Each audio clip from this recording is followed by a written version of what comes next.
table. Une émission proposée par Hype FM.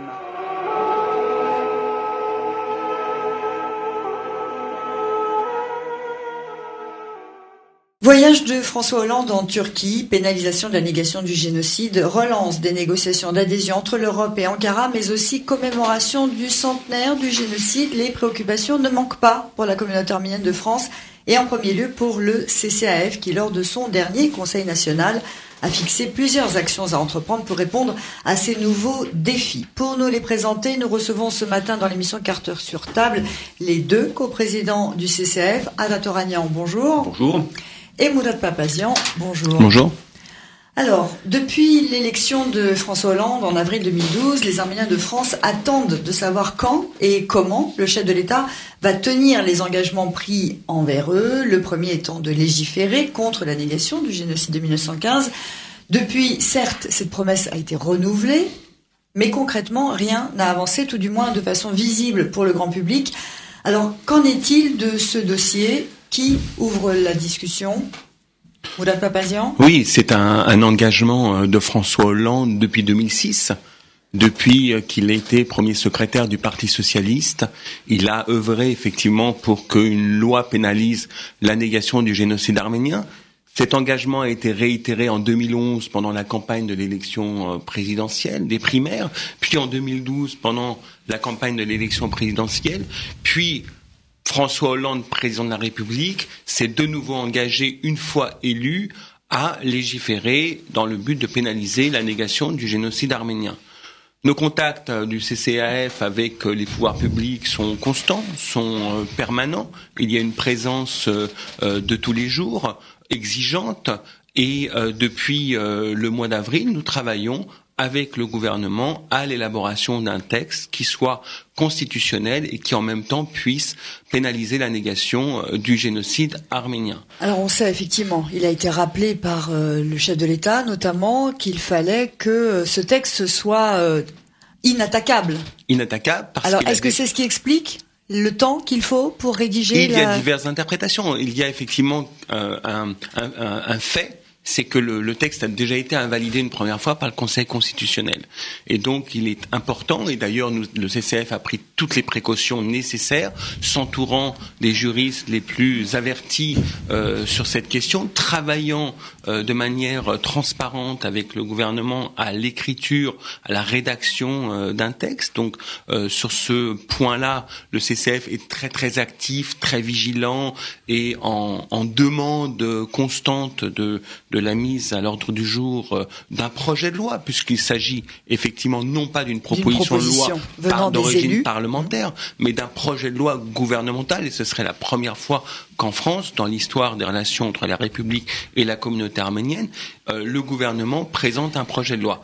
Donc effectivement, pour répondre directement à votre question, la question est sensible, puisqu'il y a un vrai sujet constitutionnel qui semble être contourné, puisque nous travaillons, comme je vous l'ai dit, avec la chancellerie. L'ambassadeur de France en Arménie a fait la même déclaration en disant que l'obstacle constitutionnel avait été contourné. Il reste désormais à l'engagement du président de la République, soit politiquement respecté, c'est-à-dire que le gouvernement l'inscrive à l'ordre du jour du Conseil des ministres, que le Parlement à l'ordre du jour des débats, et ensuite il faut faire le travail pour que le texte soit adopté et non pas invalidé par la suite par le Conseil constitutionnel. Mais alors, malheureusement, j'ai envie de dire, ça, ce sont des explications qui ont déjà été données. Nos auditeurs qui sont en train de nous écouter ce matin peuvent se dire, bon, mais concrètement, vous êtes peut-être plus dans le secret des dieux, vous pouvez avoir des informations sur une avancée bien réelle, mais officiellement, il n'y a rien à voir pour l'instant. Est-ce qu'on peut vraiment parler d'une volonté qui n'a pas été ébranlée, que les travaux se poursuivent, ou bon, on fait un peu patienter la communauté en attendant? Écoutez, moi je crois clairement que le gouvernement, le président de la République ont leur agenda dans cette affaire. Leur agenda, c'est de mettre la priorité sur d'autres choses visiblement que la loi ou de donner droit aux revendications de la communauté arménienne. Les priorités de l'agenda, on l'a vu, c'est les relations économiques avec la Turquie. Oui, on va y venir. Et qui dit relations économiques avec la Turquie, malheureusement, ça a pour corollaire toutes les pressions que fait l'État turc sur les pouvoirs publics en ce qui concerne notamment la question arménienne, puisque comme vous le savez, la lutte contre les allégations de génocide fait partie des priorités de la politique étrangère de la Turquie. Donc on ne peut évidemment pas faire abstraction de cette dimension-là, qui a fait l'objet d'ailleurs d'un certain nombre de communiqués du CCAF, qui s'est interrogé publiquement sur la nature de ces relations et leurs conséquences sur les revendications et les engagements de François Hollande à l'égard de la communauté arménienne. Donc voilà. Est-ce que je suis bien en face du micro là? Je sais pas, parce que il y a un nouveau dispositif. Non, c'est juste pour qu'on soit sûr de bien vous entendre, D'accord. pour ne pas perdre une partie de votre intervention. D'accord. Que je vous faisais signe de vous bien. rapprocher du micro, ce que nos auditeurs là, ne peuvent pas voir, D'accord. donc ils ont dû se demander D'accord. pourquoi cette remarque. Donc voilà. j'explique. Donc voilà, il y a cette dimension là.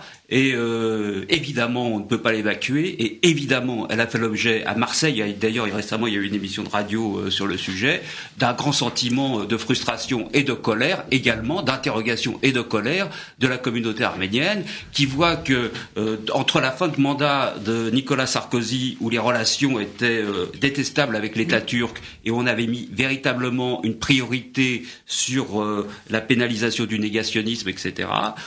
Et maintenant, où effectivement on voit que François Hollande ne tient pas du tout ses promesses, aucun de ses engagements envers la communauté arménienne, et que parallèlement les relations sont au beau fixe avec la Turquie, et qu'il vient d'ouvrir même, la France vient de donner son feu vert à l'ouverture d'un chapitre supplémentaire pour l'ouverture des négociations avec la Turquie. On est passé entre la fin d'une mandature Sarkozy au début de votre mandature Hollande, de la lumière à l'obscurité. De la lumière à l'obscurité. Alors là, on est véritablement aujourd'hui dans une situation où d'ailleurs, je pense que évidemment Mourad Papazian, qui est en face de moi, est conscient de cette situation. Il est dans la situation la plus difficile qu'il soit, puisque évidemment il prend le pouls de la communauté, il est témoin de nos discussions, il est témoin de nos frustrations, et il a le rôle très très difficile d'être premièrement un ami personnel de François Hollande, mais je crois que ça n'intervient pas dans cette dimension-là de l'affaire, et d'être dans une situation de go-between où il y a tous les coups à prendre, puisque effectivement dans ce genre de situation, c'est le messager qui prend. Ce qu'il faut quand même savoir, c'est que l'ensemble des forces arméniennes, et y compris celles représentées par Mourad Papazian, et qui est proche du Parti socialiste et qui est proche des autorités, sont dans la frustration. Alors peut-être qu'il le dit pas comme ça parce qu'il est tenu. On va voir. Je sais pas comment il va le dire. Comment il va le dire. Alors, mais il y a un vrai problème, il y a une vraie. Alors, Alain Toragnan, vous avez donné plein d'informations en même temps que j'aimerais bien qu'on détaille. Donc, on va revenir un petit peu sur la chronologie que vous avez résumée en quelques mots, la réouverture des négociations avec la Turquie, rapprochement entre Paris et Ankara. Alors justement, l'absence de progrès concernant la pénalisation de la négation du génocide, elle s'est doublée de ce que vient de rappeler Alain Toragnan, de ce rapprochement manifeste avec la Turquie. Alors en soi, on peut pas être étonné. Le président François Hollande n'a jamais caché qu'il n'était pas contre l'adhésion de la Turquie à l'Union européenne. Il était contre pour certains points, et il était contre une adhésion qui se ferait en passant sous silence un certain nombre de points. La question est de savoir si ces points sont rappelés. Si vous voulez, nous, en tant que citoyens français, on ne peut pas déplorer que la France, que les entreprises françaises signent des contrats. On ne peut que s'en réjouir. Ce qu'on ne veut pas, et ce qu'on est en train d'exprimer, c'est que les Arméniens soient les sacrifiés de ces contrats, parce qu'il y a une pression d'État turc qui fait de la dimension politique du génocide et tout ce qui tourne autour un élément, un critère dans la faisabilité, dans la signature ou non de ces contrats. C'est ce chantage absolument scandaleux, morbide, avec en arrière-fond de génocide, et qui nous ramène très très en arrière du point de vue de la défense des droits de l'homme, qui est totalement condamnable et scandaleux, et dont on a bien l'impression malheureusement qu'on fait les frais actuellement. Alors, ce qui peut étonner, c'est que la France ait fait preuve d'une volonté d'assouplissement, on va dire, parce que l'Allemagne était clairement hostile à la réouverture des négociations entre l'Europe et la Turquie. Finalement, si les chapitres ont pu être de nouveau ouverts, c'est parce que la France n'a pas marqué une opposition aussi forte que celle du président Sarkozy, que celle sous l'ère Sarkozy. On peut aussi s'interroger sur le fait que cet assouplissement intervienne au moment où les droits de l'homme sont violés en Turquie. Au printemps dernier, on se souvient de la répression des manifestations place Taksim. On aurait pu se dire qu'à la faveur de ces violations des droits de l'homme, la France aurait pu marquer le pas de nouveau. Alors on s'interroge. Ada Toranian l'a rappelé, votre position est peut-être délicate, Mourad Papazian. Elle n'est absolument pas délicate. D'abord, je voudrais vous rappeler que les négociations n'ont jamais été rompues entre la Turquie et l'Union européenne. Elles ont été ralenties. Il y a eu une pause à un moment donné. Un chapitre a été ouvert il y a 1 an. Donc les négociations durent depuis plus de 50 ans. Donc en réalité, elles n'ont jamais été rompues. En tout cas, dans cette dernière période. Je veux juste clarifier sur la position qui est la mienne. J'ai effectivement des relations avec le président de la République en tant que représentant de la FRA depuis une 15aine d'années. D'accord ? Les relations, Ada Toranian en est témoin, n'ont pas toujours été au beau fixe avec François Hollande, puisque en 2003-2004, lorsque nous souhaitions que le Parti socialiste porte effectivement notre propos sur la question de l'entrée de la Turquie dans l'Union européenne, on s'est heurté à un moment donné à une fin de non-recevoir. Il a fallu qu'on puisse discuter, négocier, avoir des relations un peu compliquées pour aboutir effectivement à une position ajustée sur l'entrée de la Turquie dans l'Union européenne sous condition effectivement que les critères de Copenhague soient respectés. Et François Hollande a rajouté lui-même la question de la reconnaissance préalable du génocide arménien. Pour nous, c'est quelque chose de majeur. C'est la première fois, effectivement, qu'un président de la République exprime ce sujet-là et fait preuve d'exigence tout en positionnant son mandat vers une relance des relations avec la Turquie, en indiquant préalablement qu'il n'est pas question pour lui de renoncer à ses engagements. Donc là, on est quand même dans une espèce d'équation politiquement difficile, c'est-à-dire respecter ses engagements vers la communauté arménienne, tout en relançant les relations avec politique, commerciale, économique, etc., avec la Turquie. C'est la position du président de la République. Moi, je suis effectivement pas forcément un ami personnel du président de la République, mais avec qui j'ai entretenu des relations. J'ai été engagé dans sa campagne, j'ai fait sa campagne des primaires. Le Taşnak Suçun s'est engagé, effectivement, a soutenu François Hollande. Et je vais vous dire quelque chose. On n'a aucun problème avec ça. C'est-à-dire que demain, si le président de la République devait ne pas respecter ses engagements, nous serions les premiers à descendre dans la rue. Et il le sait.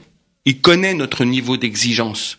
Aujourd'hui, nous sommes effectivement les soutiens du président de la République dans la communauté arménienne, les premiers soutiens, mais demain, nous serions les premiers opposants au président de la République s'il devait ne pas respecter ses engagements. Alors nous travaillons effectivement parce que sur l'ensemble des dossiers que vous avez cités en préambule, il y a un État en face, voire même deux, avec l'Azerbaïdjan et la Turquie, qui ont les moyens de faire des pressions extraordinaires. C'est vrai. D'accord ? Des pressions commerciales, des pressions de marché, des pressions économiques, etc., avec des perspectives qu'on n'offre pas à la France. Cela étant, il y a dans cette affaire-là un intérêt de la Turquie aussi à développer ses relations avec la France, puisque des États comme la France participent à la création de nombreux emplois en Turquie et participent également au développement de l'économie turque. Donc c'est pas à sens unique cette histoire. D'accord ? Donc nous, dans le cadre effectivement du CCAF, nous sommes très présents parce que on est effectivement dans l'expression d'un rapport de force. On doit peser pour faire valoir nos revendications, même s'il y a des engagements. On doit tout mettre en œuvre pour que ces engagements soient tenus. Moi, j'ai la conviction qu'il les tiendra. J'ai la conviction qu'il les tiendra. Mais je comprends effectivement que la communauté arménienne soit frustrée, sceptique, en colère, inquiète, désabusée. Je comprends le discours exprimé par Allah qui me pose aucun problème. Je comprends tout ça. Ma conviction profonde, c'est que les engagements seront tenus. Les engagements seront tenus, le texte de loi sera à l'ordre du jour du Conseil des ministres et des assemblées, qu'il sera voté, en espérant que le Conseil constitutionnel ne l'invalide pas une seconde fois. Là, on peut pas avoir d'assurance, c'est très compliqué. Donc, mais le fait que ce soit un projet de loi renforce la sécurité juridique du texte. Donc, j'ai la conviction qu'il le fera. Il a 2014 pour le faire. Voilà. Il a une deadline à 2014 parce qu'on est dans le cadre de la transposition d'une décision cadre de l'Union européenne. Si fin 2014, ce texte-là n'est pas adopté, la France est en risque et doit régler 10 millions d'euros par mois à l'Union européenne. Mais le texte peut être adopté sans que la question de la pénalisation de la négation du génocide arménien soit incluse. Oui. Soit incluse. Parce qu'il y a eu une réserve qui a été introduite en 2008, sous le quinquennat de Nicolas Sarkozy, par la France, indiquant que ne pouvait être pénalisée la négation des génocides que lorsqu'ils étaient reconnus par un tribunal international. Cette réserve ne figure pas dans le texte d'origine, dans la décision cadre originelle. Donc, la première chose qui est demandée au gouvernement français, c'est de lever cette réserve. Et le président de la République s'est engagé à lever cette réserve. Alors maintenant, il faut faire tout ça.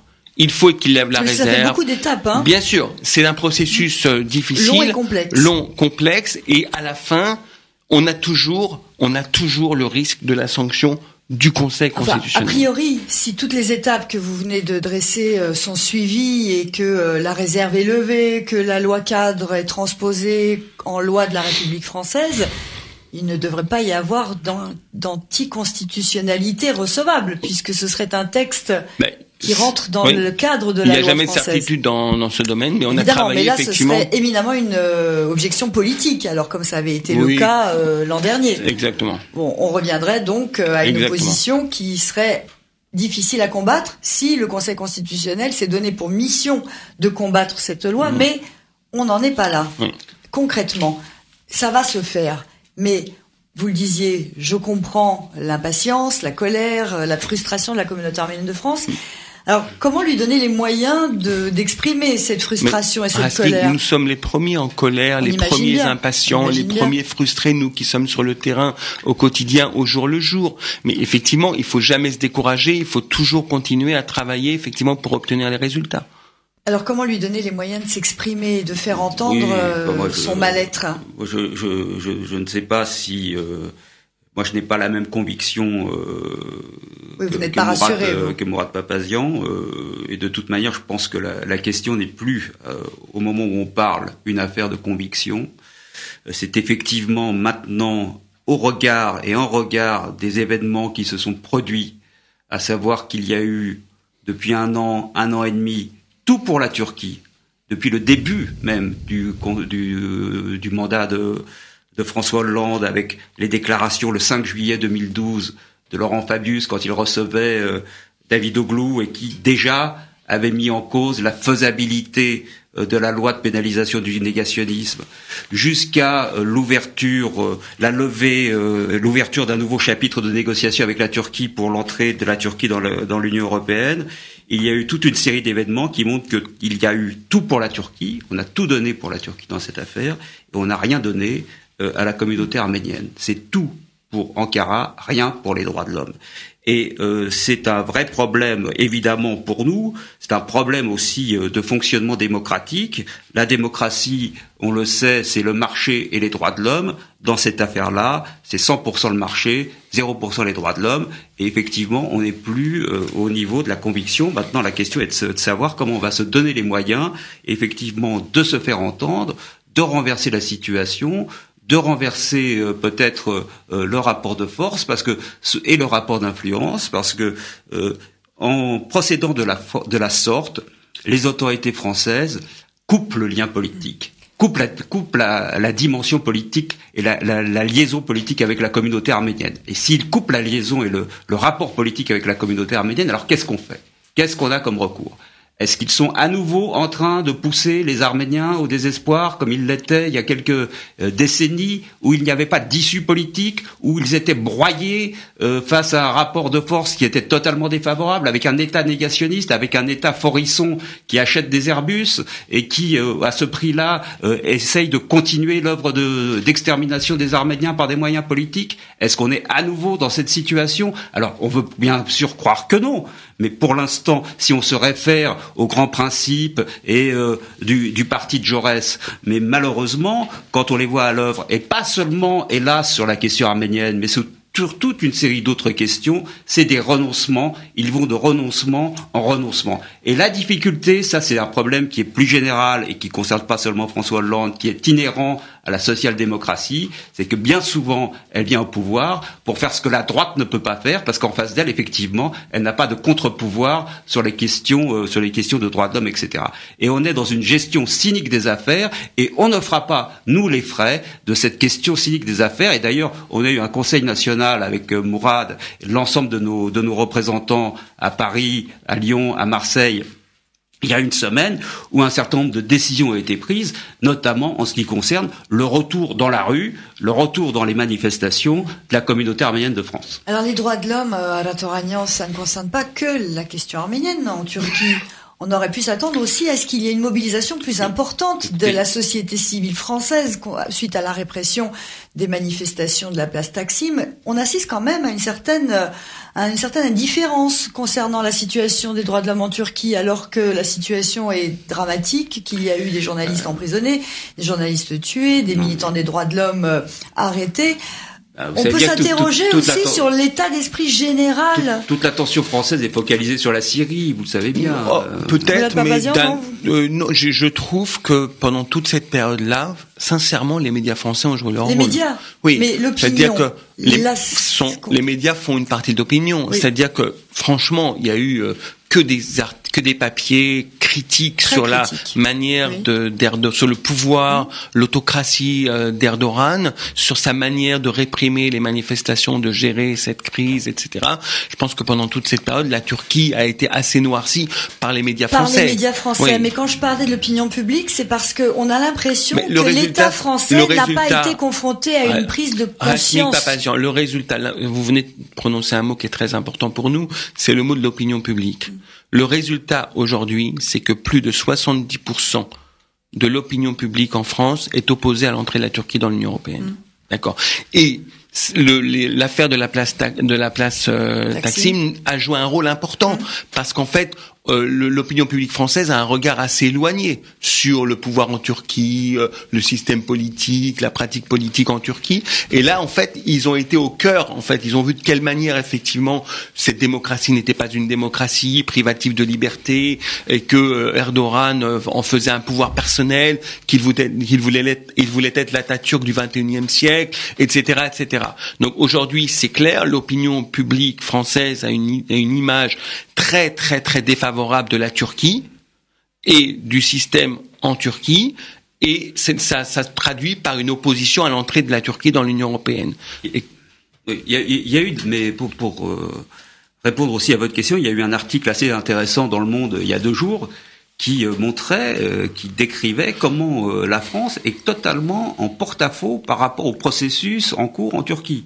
Alors que quand il y a eu une libéralisation de la Turquie avec une espèce d'ouverture démocratique et une ouverture sur les minorités qui a été un peu l'âge d'or de l'AKP, eh bien, on était dans une relation d'hostilité avec la Turquie, pas de relation avec la Turquie. Aujourd'hui, que l'AKP et la Turquie jettent le masque et montrent le visage d'un État répressif fermé, c'est à ce moment-là que la gauche au pouvoir choisit d'aller de donner au président de la République française la possibilité de faire une visite officielle, la première depuis 20 ans, à Ankara.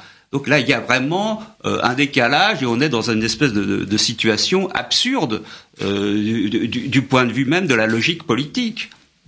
Alors, concrètement, vous avez dit qu'il a été décidé de reprendre la mobilisation populaire, de reprendre les manifestations de rue pour bien faire comprendre que on a besoin de retourner dans la rue effectivement parce que on sent qu'il est nécessaire de rappeler aux autorités l'importance des combats que nous menons. Et de rappeler aux autorités qui pourraient croire qu'il y a un certain engourdissement de la communauté, que ce n'est pas le cas. C'est pas le cas. Ils le savent, ce n'est pas le cas, et donc nous avons besoin de reprendre l'offensive sur ce terrain-là, sur la question de la loi pénalisant la négation du génocide arménien pour que le processus s'accélère, mais également sur la question de l'adhésion de la Turquie dans l'Union européenne.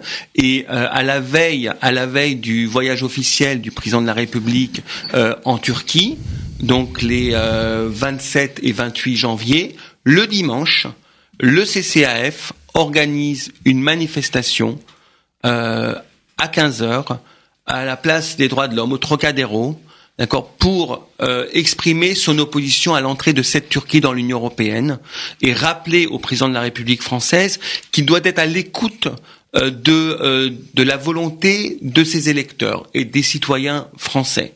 Il est important qu'à la veille d'un voyage compliqué, complexe, pour le président de la République, qui doit osciller entre le respect de ses engagements et puis une certaine pratique, diplomatique et politique, de développement économique. On attend de lui, au cours de ce voyage, une posture qui soit une posture d'un grand chef d'État. D'accord. Alors, en quoi un rassemblement un dimanche après-midi à 15h, place du Trocadéro, peut avoir un impact médiatique, politique ? Écoutez, premièrement, ça ne va pas être seulement à Paris, place du Trocadéro, mais partout où il y aura des communautés où il y a des communautés arméniennes, on appelle à la mobilisation. Il y aura des rassemblements ou la veille ou le même jour. Il y aura également des rassemblements à Lyon, à Marseille, dans d'autres villes de province, peut-être à Strasbourg, à Montpellier. Nous verrons devant les préfectures pour signaler et pour faire connaître notre refus de l'entrée de cette Turquie dans l'Europe. Je vous pose la question parce qu'elle revient régulièrement dans le choix des lieux de manifestation. Les auditeurs pourraient appeler en disant Trocadéro, est-ce que c'est l'endroit le plus judicieux pour alerter l'opinion publique ? Oui, parce qu'on se situe sur le terrain des droits de l'homme. Oui. Et ce faisant, et c'est le parvis des droits de l'homme, et ce faisant, notre intention est bien de nous situer aux avant-postes de ce refus citoyen français de l'entrée de la Turquie dans l'Union européenne. C'est comme ça que nous envisageons les choses. Alors justement, est-ce que cette manifestation va être suivie par d'autres organisations ? Puisque là, on est sur le terrain des droits de l'homme, l'entrée de la Turquie dans l'Union européenne, ça ne concerne pas que la communauté arménienne. Il y a plusieurs volets dans cette affaire. Bien sûr. Est-ce que d'autres associations répondent aussi, sont sensibilisés à cette question de l'entrée de la Turquie dans l'Union européenne ? Bien sûr, on a pris cette décision il y a une semaine au cours du Conseil national du CCF parce qu'il nous semblait important. Le voyage du président de la République est important en Turquie. Il comporte des risques et des opportunités en réalité, les deux à la fois. C'est-à-dire le risque, effectivement, c'est que au cours de ce voyage, on privilégie totalement les questions de relations économiques, commerciales, etc. Les opportunités, c'est que François Hollande, président de la République française, qui a décidé de redévelopper les relations avec la Turquie, mais qui en même temps a une relation assez privilégiée avec la communauté arménienne, puisse jouer un rôle pour faire avancer les choses. Et donc, c'est important pour nous d'avoir l'accès à un président de la République qui peut avoir cette relation entre les deux parties, en réalité. Et donc, on attend de ce voyage, je le disais tout à l'heure, que le président de la République ait une posture de grand chef d'État. C'est-à-dire que ce qu'il a fait en Israël, en réalité, il peut le faire certes différemment en Turquie. Alors, ça veut dire quoi ? Ça veut dire que on peut attendre de lui certains gestes en Turquie. Notamment celui d'aller s'agenouiller sur la tombe de Hrant Dink. C'est un geste, c'est un symbole. Ce serait fort. Effectivement un symbole Ce très serait fort. Un symbole fort. Mais d'accord. Est-ce que un symbole fort... Il peut y en avoir d'autres. Il aura le choix des symboles. Il peut avoir le choix de ses propres symboles. Ce qu'on veut, c'est que ce ne soit pas un voyage qui soit à 100% commercial, économique, etc. Et pro-turc. Donc, il est important.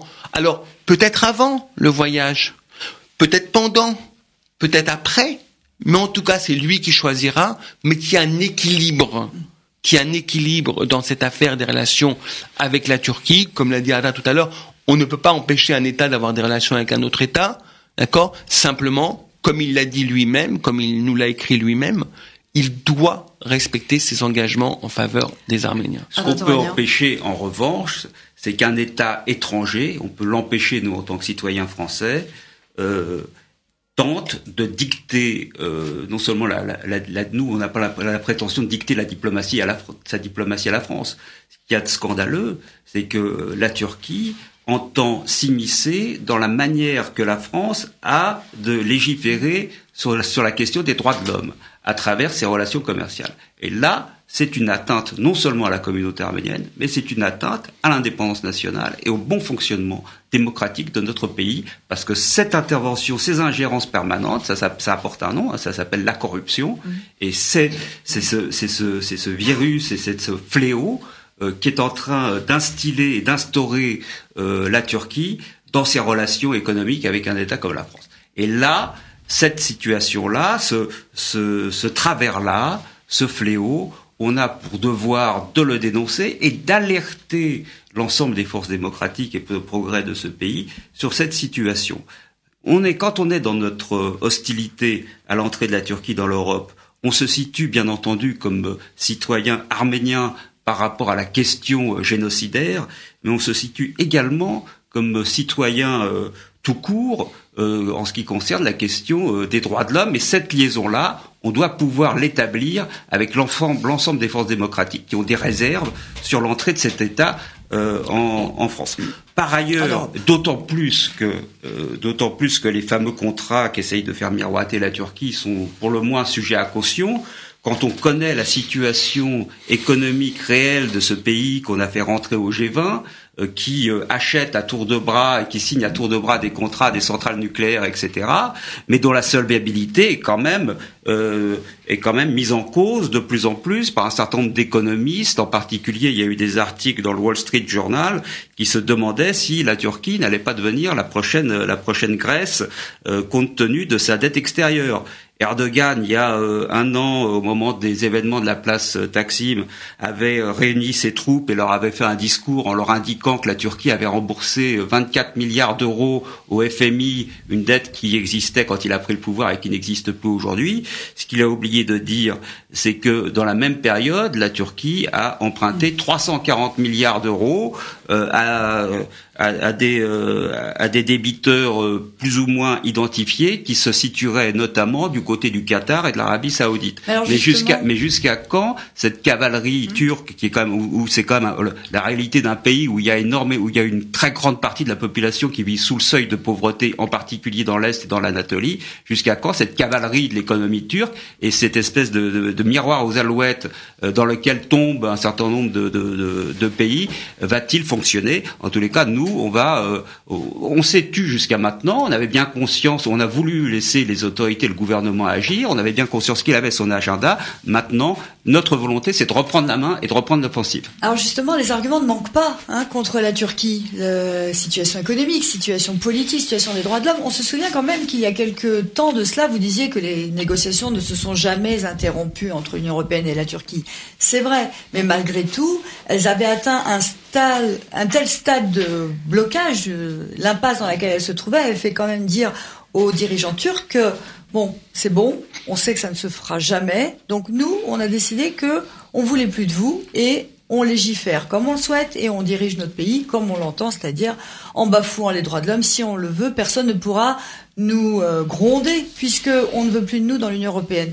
Donc les arguments ne manquent pas pour rappeler aux autorités françaises que la Turquie avec laquelle on reprend le contact, vers laquelle on se tourne, est un État qui a un lourd passif, puisque la situation s'est aggravée depuis quelques années. Comment on peut faire passer ce message ? Le message, il est passé. Ils le savent bien mieux que vous et moi, Asmi. On imagine. Ils le savent bien mieux que vous et moi. Ils connaissent tous les travers de la Turquie, effectivement, bien mieux. Il y a des équipes sur place, des équipes diplomatiques qui sillonnent le pays tout le temps sur place. Ils savent très bien tout ça. Alors pourquoi ? Simplement, c'est par un processus ouvert qu'on peut faire pression sur un État. C'est pas par un processus fermé. Bien sûr. C'est un État ami qui peut faire pression sur un État ami, faire progresser cet État-là. C'est la raison pour laquelle on dit que nous sommes contre l'entrée de cette Turquie dans l'Union européenne, parce qu'il faut que la Turquie progresse. Il faut que la Turquie progresse sur la question des droits de l'homme, pour elle-même, sur la question de la démocratie, sur la question même de la pratique de l'économie, sur la question effectivement de Chypre, des Kurdes, de ces minorités, du génocide arménien. Les sujets effectivement ne manquent pas. Mais aujourd'hui, on se rend compte que il y a possibilité, il y a des marges de manœuvre, parce que dans la société civile turque elle-même, les choses sont en train de bouger.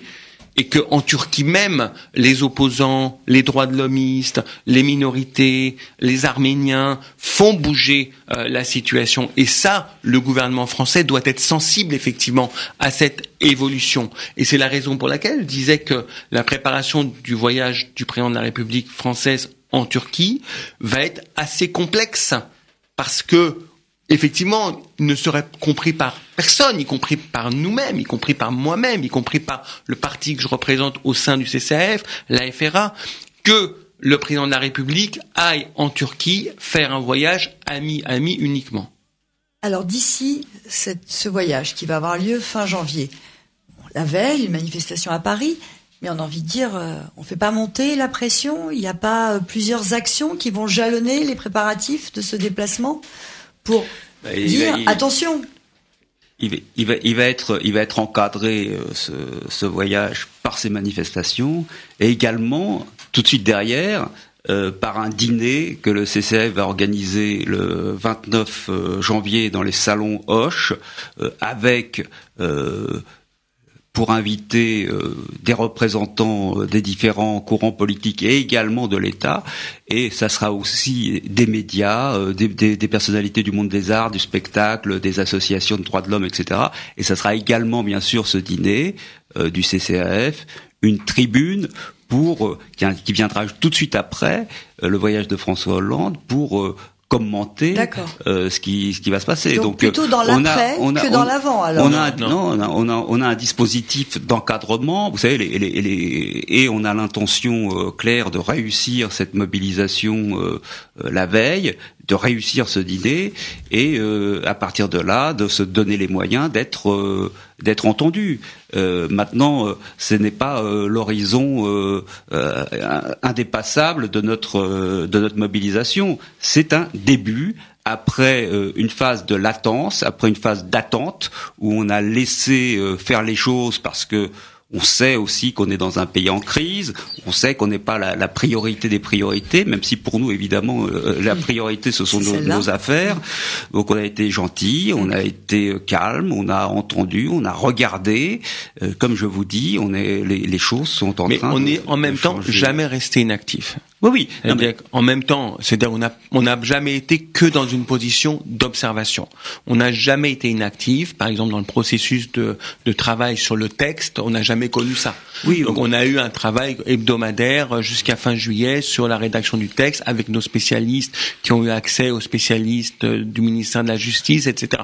Alors on n'est pas que dans l'après, on n'est pas uniquement que dans l'encadrement immédiat. On est dans un travail de fond, de relations politiques. Je parlais juste pour la mobilisation populaire, quand je vous demandais s'il y avait d'autres actions qui pouvaient être entreprises pour apporter un peu de... montrer qu'il y a une montée en puissance du mouvement. Je crois que les médias s'expriment. Je crois qu'on a une communauté arménienne qui a des médias, et ces médias se sont exprimés à Paris, à Lyon, à Marseille sur cette situation, et on se sont fait les échos du mécontentement, de la colère de la communauté arménienne. Donc on est passé du stade de l'écrit, du stade théorique et rhétorique, je vous dis, on est en train de passer à celui de la rue, et puis également en donnant un coup d'accélérateur à notre action politique à travers le dîner du CCAF. Et on s'inscrit aussi, parce que ce n'est pas la seule chose, on s'inscrit aussi bien sûr dans la perspective des commémorations et de l'année 2015, et là va se situer la véritable montée en puissance avec la mobilisation de l'ensemble de la communauté arménienne, que ce soit celle du monde associatif ou simplement aussi des personnalités du monde civil, etc. On y reviendra si vous voulez après. Alors je voudrais juste faire une parenthèse pour dire à nos auditeurs qu'ils peuvent nous rejoindre et poser des questions à nos invités, réagir, apporter leurs commentaires en appelant le 01 43 53 20 74. Dès maintenant, vous pouvez apporter votre contribution à ce débat.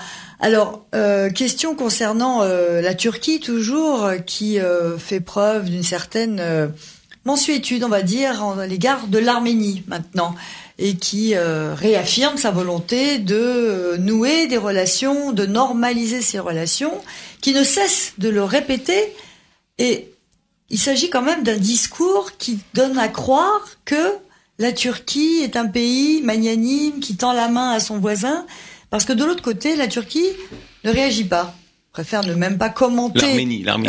L'Arménie ne réagit pas, préférant peut-être ne même pas commenter ces appels à la normalisation, compte tenu des critères, des conditions clairement posées désormais par la Turquie, qui pose la réouverture, qui lie la réouverture de la frontière à l'abandon de l'indépendance du Haut-Karabakh.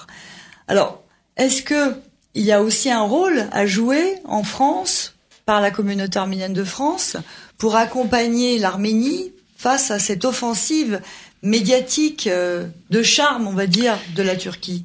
Le centenaire du génocide arménien doit véritablement être une étape. Il doit y avoir un avant et un après 100e anniversaire du génocide arménien.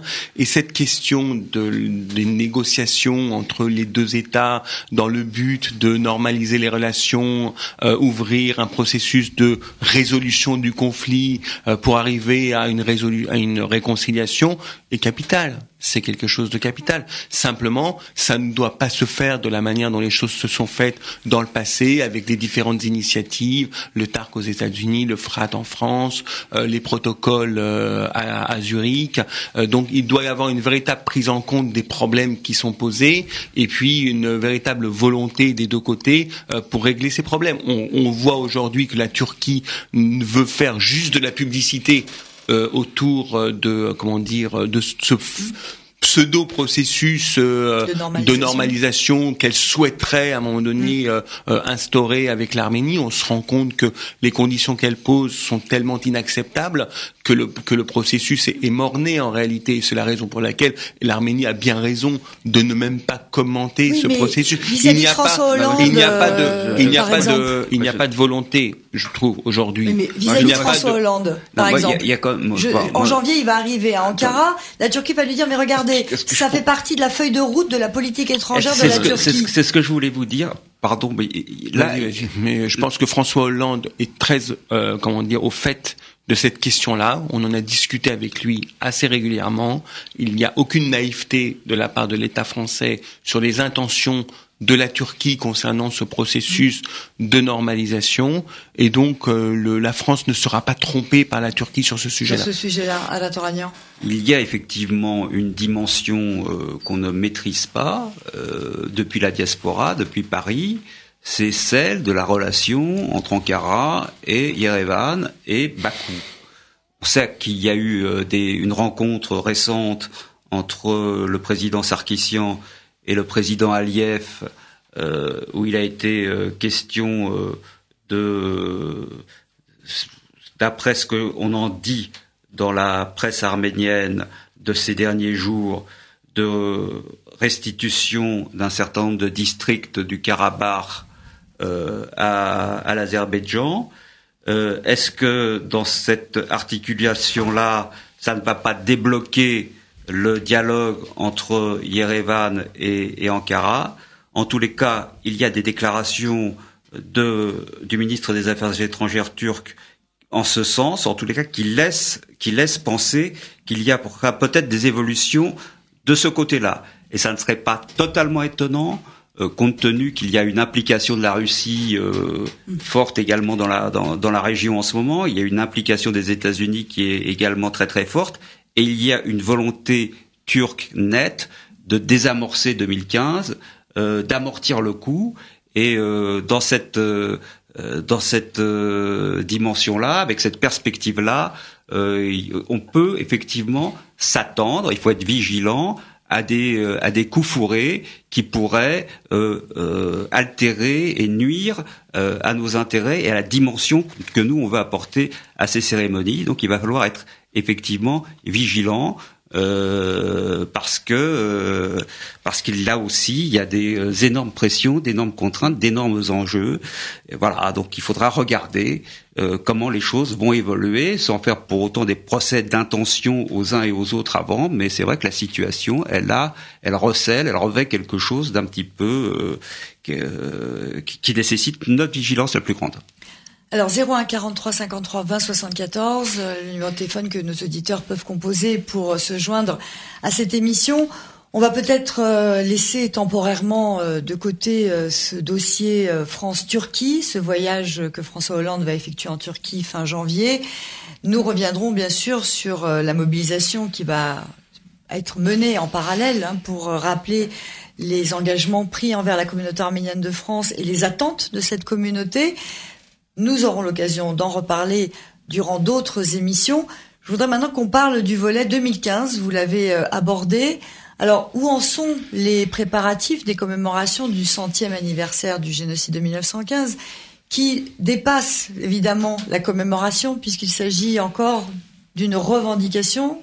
Les dossiers ne manquent pas. Vous l'avez dit à l'instant, c'est à l'horizon de 2015 qu'il faut réfléchir à la situation actuelle. Et les pressions de la Turquie vont aller grandissantes. Dans la feuille de route, quand le ministre turc des Affaires étrangères a présenté sa feuille de route pour 2014, il a également annoncé que tout est mis en œuvre pour 2015.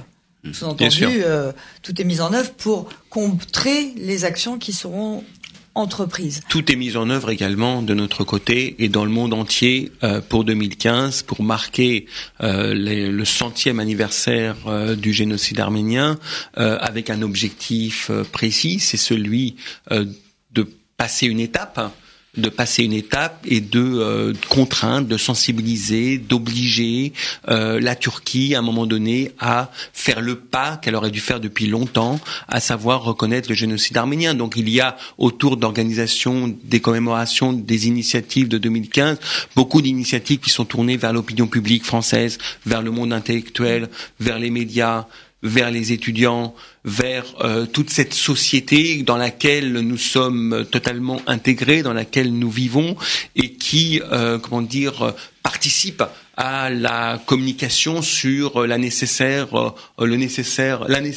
reconnaissance du génocide arménien par la Turquie, la nécessité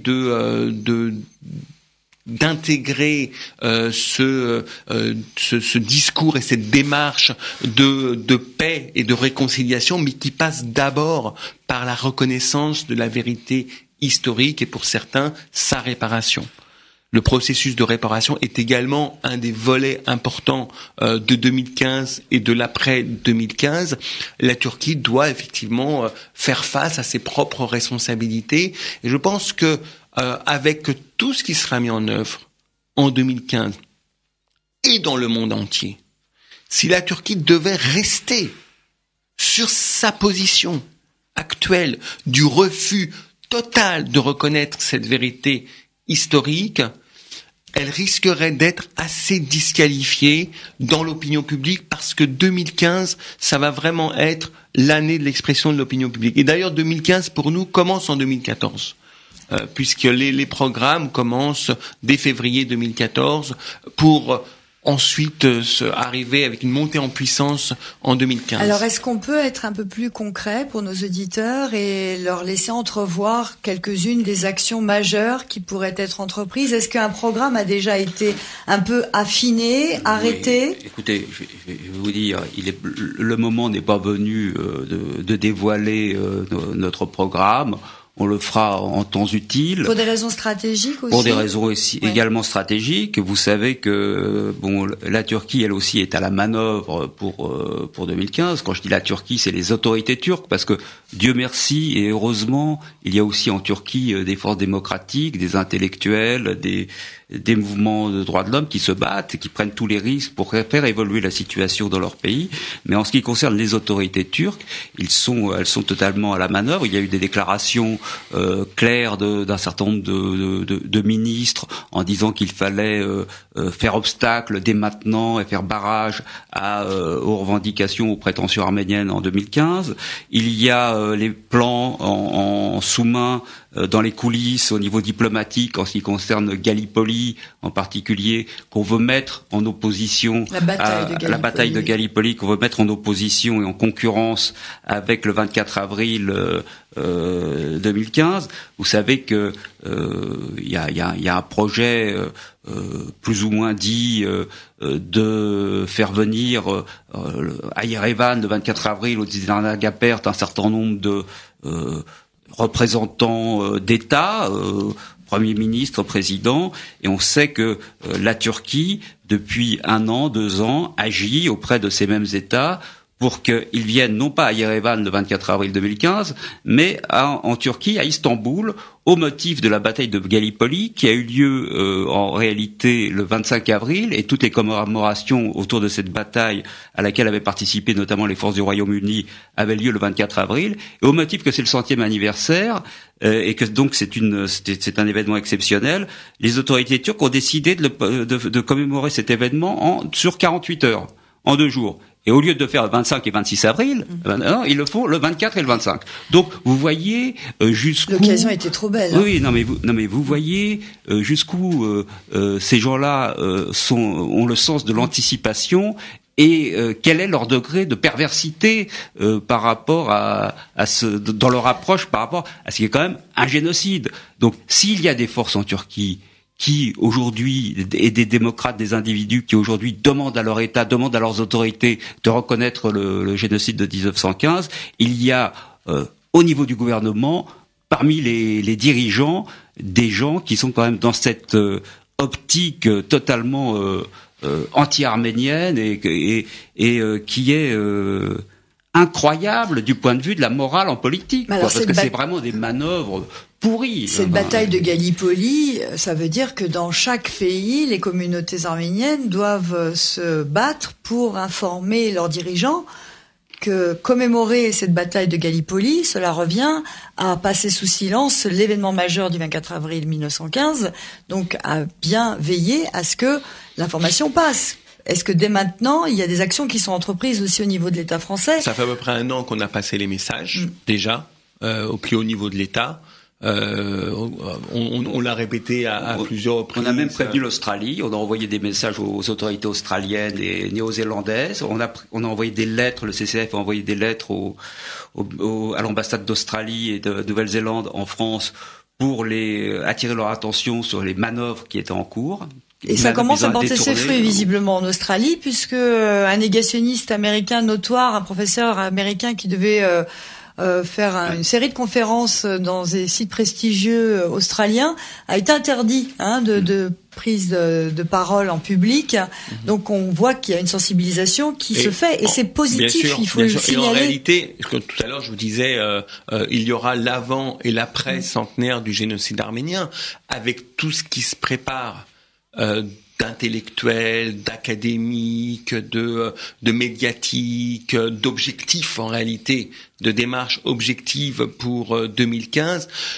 Les négationnistes, après 2015, seront isolés, pointés du doigt. La Turquie, les efforts de la Turquie négationniste seront annihilés parce qu'il y aura eu un tel déferlement d'information, de communication auprès de l'opinion publique mondiale, qu'en réalité la Turquie ne pourra pas, et la Turquie doit anticiper. Et d'ailleurs, c'est la raison pour laquelle on disait tout à l'heure qu'en Turquie, le président de la République française avait l'opportunité de porter un message.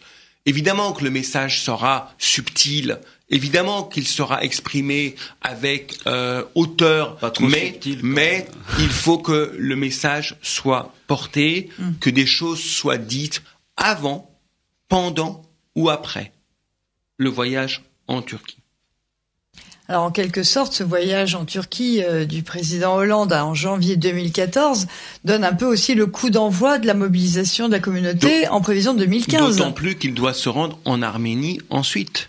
Il est invité à un voyage d'État en Arménie qui se situera après le voyage officiel en Turquie. Mais dont la date n'a pas encore été fixée. La date n'a pas encore été fixée, elle est à peu près envisagée, la période est envisagée. On va parler du 24 avril.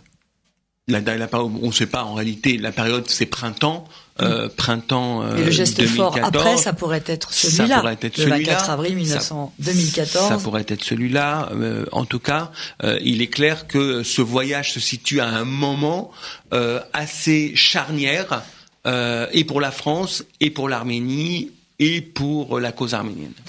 Alors, les préparatifs donc de 2015 se poursuivent au sein de la communauté.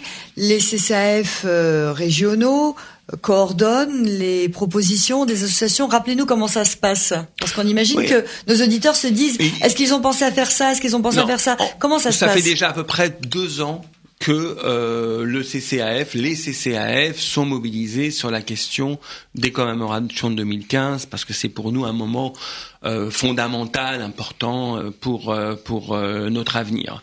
Et donc dans toutes les communautés, les associations ont été réunies à plusieurs reprises pour qu'elles expriment leurs propositions et pour qu'on établisse finalement un programme labellisé CCAF pour 2015.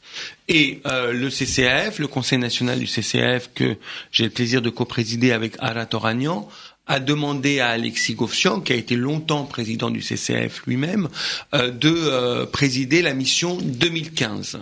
Donc, en lien permanent, quotidien, évidemment, avec le CCAF, avec des référents identifiés dans les régions pour coordonner en fait ce programme. C'est un programme effectivement extrêmement riche, passionnant, très important, qui aura une vraie influence sur l'avenir et qui est assez remarquable en réalité. C'est du jamais vu. C'est du jamais vu. Oui. Et qui est accompagné par un conseil scientifique qui a été mis en place également. Voilà. Alors, parmi les engagements, les promesses qui avaient été faites par le président de la République, mais aussi le maire de Paris, sans oublier le président de la région Île-de-France, figure celle de construire un lieu. Alors, je ne sais pas comment il faut l'appeler, un mémorial. Ou attribuer un lieu. Attribuer, construire, enfin ouvrir. Consacrer un lieu à la mémoire et à la civilisation. C'est pas un mémorial en tant que tel, c'est un centre de mémoire et de civilisation. Donc au sens large du terme, à Paris. Alors ça, c'est l'autre chantier que les Arméniens n'ont pas vu évoluer, les Arméniens de France n'ont pas vu évoluer. À l'aube de 2015, on s'interroge encore plus. Qu'en est-il de ce côté-là ? Pareil, ça fait partie des dossiers sur lesquels nous travaillons, sur lesquels nous nous battons, avec un accord déjà identifié par le maire de Paris, par le président du conseil régional, par les plus hautes autorités de l'État. Donc, effectivement, il faut que d'ici 2015, nous puissions prendre possession de ce centre de mémoire. Ça fait partie des dossiers qui sont aujourd'hui sur la table et du CCAF et des autorités. Arat Oranian, sur ce centre de la mémoire et de la civilisation arménienne. Non, à Paris. Je n'ai rien à ajouter. On dit, c'est en cours de discussion. C'est en cours de discussion. Alors nous avons un auditeur en ligne. Je rappelle le numéro de téléphone pour nous joindre, 01 43 53 20 74. Vous pouvez intervenir, c'est à vous. Bonjour. Allô, bonjour. Bonjour. Bonjour Asmik, bonjour Ara, bonjour Mourad. Allô. On n'entend pas notre auditeur.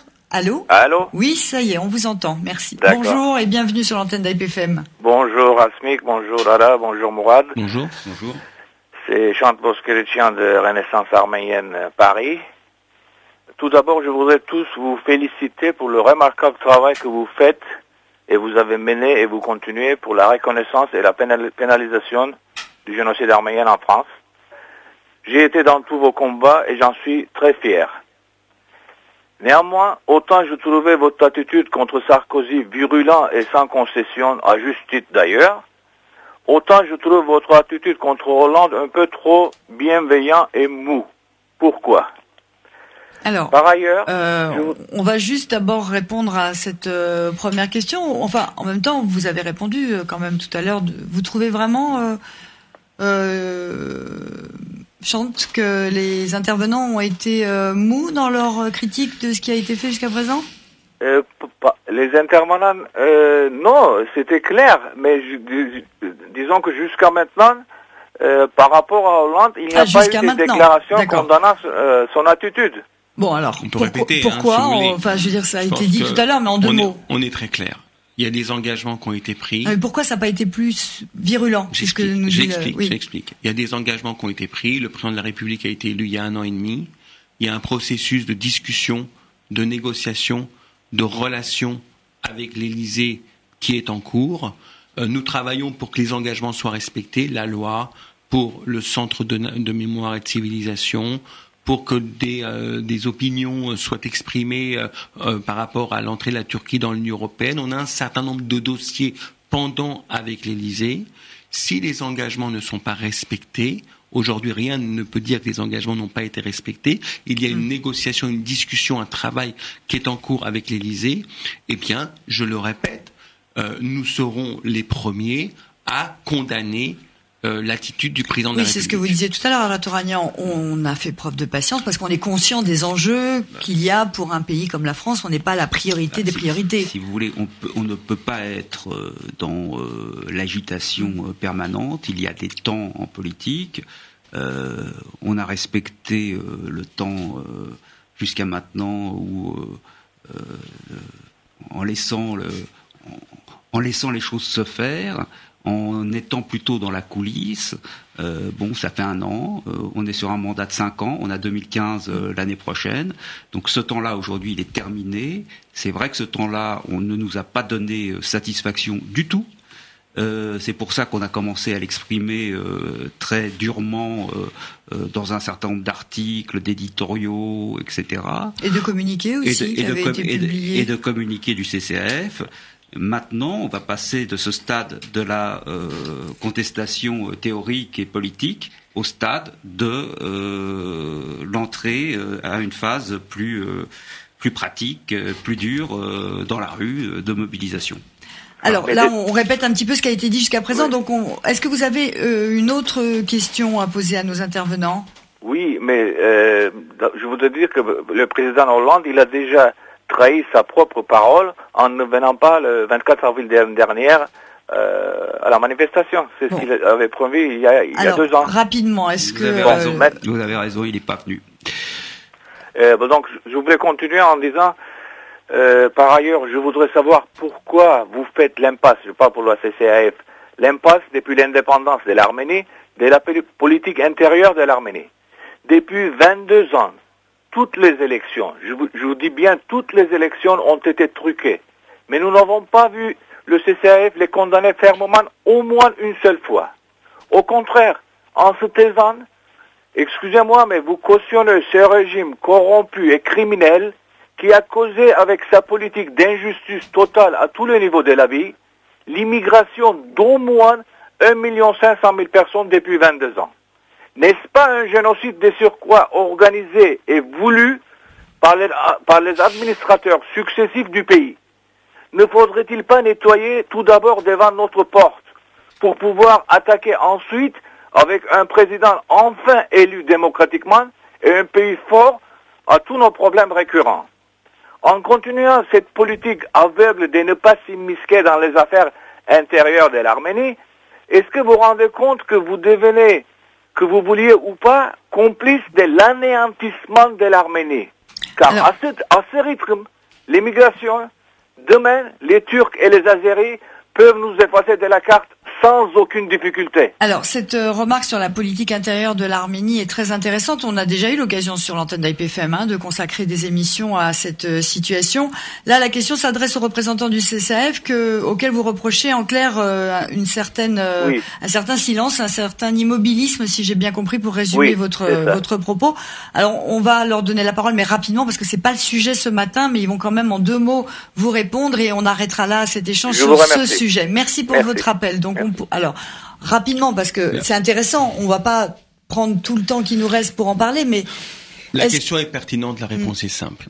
On a, depuis une vingtaine d'années, forgé l'unité de la communauté arménienne autour, dans un premier temps, de la COPA, ensuite du comité du 24 avril, ensuite du CCAF. Et la particularité du CCAF, c'est qu'il représente toutes les sensibilités de la communauté arménienne. Toutes les sensibilités politiques, mais également culturelles, sportives, éducatives, etc. Donc c'est vraiment toutes les organisations arméniennes qui ont des appréciations différentes sur la situation de l'Arménie et qui ont des niveaux d'intervention qui peuvent pas être les mêmes les uns et les autres. En revanche, lorsqu'on a créé le CCAF, c'était clair pour tout le monde que chaque organisation du CCAF garde son autonomie.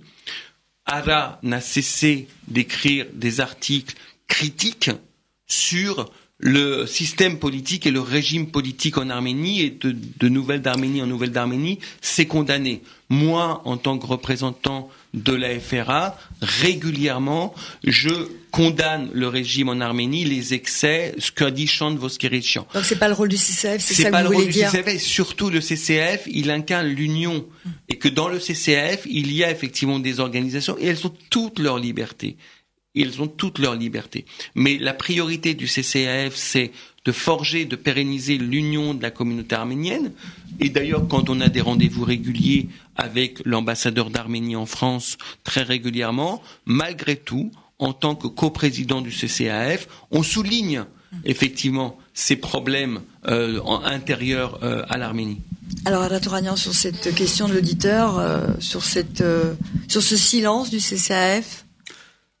Non, je crois que c'est la même réponse. Mourad a bien répondu. Je dirais quand même que c'est un silence qui est relatif, puisque le 1er mars 2008, il y a eu quand même un communiqué du CCAF qui a dénoncé évidemment ce qui s'était passé. La répression des manifestations. Il y a eu également un communiqué après les dernières élections qui a exprimé un certain nombre de choses. Alors effectivement, on n'est pas allé.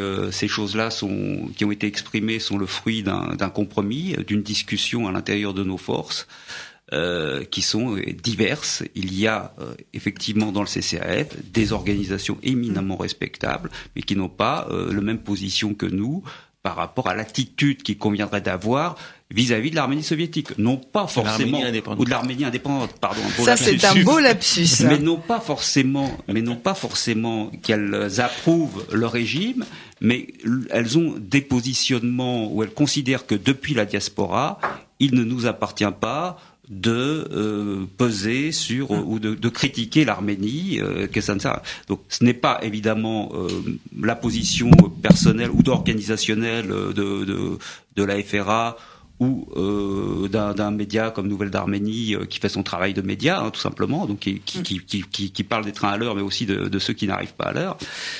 Voilà. Alors nous avons un autre auditeur en ligne. Bonjour. Oui, allô. Oui, bonjour. Bonjour, madame, messieurs. Je voulais revenir sur l'intervention du précédent auditeur. Et je voudrais dire que la diplomatie vis-à-vis de toutes ces choses, c'est bien, mais faire preuve d'un peu plus d'autorité, ce serait peut-être mieux. En ce sens que taper du poing sur la table, par exemple, et imposer ce que nous réclamons tous. Vous parlez de l'Arménie ou de la Turquie? Je parle vis-à-vis de la reconnaissance. D'accord, donc de la France. Du négationnisme. D'accord. De l'Arménie. Et ces derniers temps, j'avais eu pendant une émission par M. Bastam, il avait invité une personnalité qui disait qu'en Turquie, il y avait près de 70% de la population qui était relativement prête à reconnaître le génocide. Mais alors ça en est où? Comment ils réagissent? Eh bien, écoutez, merci pour votre appel et pour votre questionnement. Il y a déjà eu des réponses apportées aux questions de cet auditeur au cours de l'émission. Taper du poing sur la table, vous nous avez expliqué pourquoi il n'avait pas été possible jusqu'à présent de taper du poing sur la table. En revanche, si j'ai bien compris le discours que vous avez voulu faire passer ce matin, la mobilisation débute dans la perspective du voyage de François Hollande en Turquie et elle va se poursuivre. Donc maintenant, il n'est plus question de dire on attend, on est patient, peut-être que ça va gêner, peut-être que c'est pas le moment. Là, le rappel va se faire régulièrement et de façon audible, c'est ça que vous voulez dire? Oui, on n'a pas cessé de le dire pendant cette émission. Effectivement, le temps de l'action est venu, le temps de mettre en place les actions qui permettront de provoquer effectivement le respect des engagements du président de la République est venu, et donc on a annoncé effectivement un grand rassemblement le dimanche 26 janvier à la veille du voyage de François Hollande en Turquie, rassemblement qui a pour objectif d'affirmer notre opposition à l'entrée de cette Turquie-là dans l'Union européenne. Et puis ensuite on a le dîner du CCAF qui va permettre effectivement au lendemain du retour de François Hollande de Turquie, de dresser un état des lieux et de commenter effectivement ce voyage. Et puis il y a tous les autres dossiers sur lesquels, croyez-nous monsieur, mais vous avez bien raison de l'exprimer, nous sommes très très exigeants, que ce soit Ada Toragnan ou moi-même, le CCAF dans son ensemble, très très exigeants, et avec force et détermination, nous sommes les premiers engagés, les premiers frustrés de la situation. Notre auditeur faisait également état de ce sondage d'opinion, d'une température prise dans la société turque, 70%, ça paraît quand même énorme. Non, moi je ne sais pas, je suis pas au courant de ce sondage. Ce que je vois, c'est que c'est vrai qu'en Turquie, malgré tout, il faut être juste, il faut reconnaître aussi qu'au niveau de la société civile, les choses bougent, que l'AKP, à un moment donné de sa gestion des affaires, a permis que le couvercle soit un petit peu soulevé, ce qui fait qu'aujourd'hui il y a une expression en Turquie d'intellectuels et qu'on parle plus facilement du génocide. Donc les choses ont quand même. C'est le paradoxe de ces autorités. Oui, on est dans cette espèce de contradiction permanente. On voit bien les choses. On n'est pas dans un aveuglement total. C'est vrai que là on est dans un discours revendicatif. Bien sûr qu'on est dans le combat et dans la revendication, mais enfin on essaye quand même de garder une lucidité par rapport aux évolutions réelles des processus politiques. Et je voudrais revenir un petit peu à ce qu'a dit à la problématique soulevée par Chant Bosquerichian tout à l'heure. Je le dirais pas en tant que président du CCAF, mais en tant que observateur de la vie arménienne et acteur de la vie arménienne depuis un certain nombre d'années. C'est vrai que l'ennemi, ce n'est pas toujours l'autre, que nous devons aussi regarder dans notre propre fonctionnement quels sont nos travers, et que parfois il faut penser contre soi-même et lutter contre soi-même et lutter contre nous, parce que nous avons effectivement tendance parfois à être un petit peu trop complaisant envers nous-mêmes. Indulgent en tout cas. Indulgent, et c'est pour ça qu'on travaille également, non pas seulement sur la question, qu'on n'est pas seulement préoccupé par la question des droits de l'homme et des difficultés démocratiques de l'Arménie, mais que le CCAF, indépendamment de ça, a consacré beaucoup de son temps et de son énergie à essayer de mettre en place une constitution pour qu'on arrive en France à avoir une représentation véritablement démocratique de la communauté, qui ne soit pas seulement l'émanation du monde associatif, comme c'est le cas actuellement sur la base d'un compromis, mais qui soit l'expression réelle de la communauté à travers des élections, projet que nous n'avons pas abandonné, projet que nous avons mis de côté pour l'instant parce que la priorité, nous semble-t-il, est de celle de 2015 et qu'on n'a pas les moyens d'aborder de front l'ensemble des échéances et l'ensemble de nos objectifs. Mais ça reste évidemment au cœur de nos préoccupations de l'ensemble des composantes du CCAF, et ça sera peut-être aussi, si on arrive effectivement à franchir cette étape, un moyen de régler à travers le débat et à travers la démocratie la question très pertinente qu'a posée Chante Voskericyan. Oui, parce qu'un conseil franco-arménien élu pourrait effectivement décider d'une politique commune sur la base d'élections, puisque les membres qui siégeraient à la tête de ce conseil seraient les membres élus et qui auraient donc le droit de prendre une position telle ou telle. Après, on ne peut pas préjuger de ce qui sera décidé. Là, nous sommes dans l'expression, sur le plus petit dénominateur commun. Donc, vous dans le consensus maximum. C'est ça. Donc aujourd'hui, si tout le monde n'est pas d'accord, on ne peut du coup rien dire, enfin, sauf à les exceptions que vous avez rappelées tout à l'heure à Ratoranian, parce qu'il y a déjà eu des communiqués condamnant la situation intérieure en Arménie. Eh bien, écoutez, messieurs, merci. Cette émission touche à sa fin. On va rappeler, évidemment, on vous recevra de nouveau pour accompagner la mobilisation en prévision de cette manifestation du 26 janvier, mais on rappelle d'ores et déjà cette date du 26 janvier 2014, dimanche à 15h, sur le parvis des droits de l'homme au Trocadéro, le rassemblement qui sera organisé pour rappeler à François Hollande, à la veille de son voyage en Turquie, que les Arméniens de France attendent de lui un geste fort, alors vous l'avez dit, Murat Papazian, avant, pendant ou après, mais que ce voyage ne soit pas 100% pro-turc et qu'il n'y ait pas cette sensation que les questions concernant les Arméniens passent à la trappe, à la faveur de ce voyage.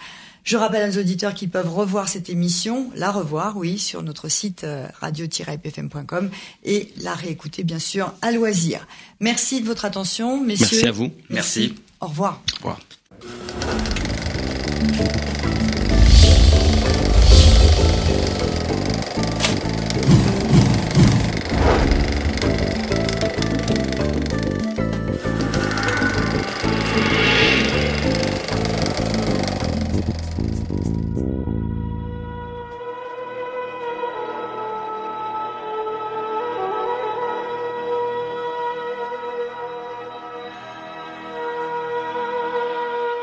Carte sur table.